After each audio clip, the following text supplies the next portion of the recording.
Super super super star. ఏట్లోనైనా బాగుంది. కూటమి ప్రభుత్వాన్ని ఎంచడానికి లేదు. నాకైతే కూటమి ప్రభుత్వం నచ్చింది. అన్ని విషయాల్లోనూ బాగుందండి. పథకాల విషయం ఏంటి, పేదల విషయం ఏంటి, మంచి చెడ్డటి అన్నిట్లోనూ బాగానే ఉంది. అదే మీరు అడిగారు కదా పథకాల గురించి. పథకాలు లబ్ధి పొందేవాళ్ళు కానీ లబ్ధి పొందని వాళ్ళు కానీ దాని గురించి వ్యవహారం అనేది వాళ్ళకి క్లియర్ కట్గా బాగా క్లియర్గా తెలుసు. అంత మునుపు ఉన్నదానికి ఇప్పుడు ఉన్నదానికి అది మనం జస్టిఫై చేయక్కర్లేదు అంట.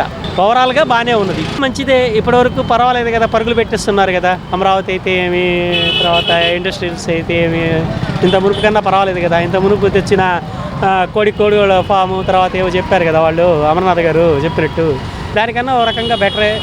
అందరికీ ఆపర్చునిటీస్ రావచ్చు, వస్తాయని అనుకుందాం. ఎవరు వచ్చినా పరిపాలన దక్షత కలిగి ఉంటే మంచిదే. వాళ్ళైనా వీళ్ళైనా ఎవరైనా దానిలో పెద్ద మనమేం చెప్పాల్సింది ఏంటి.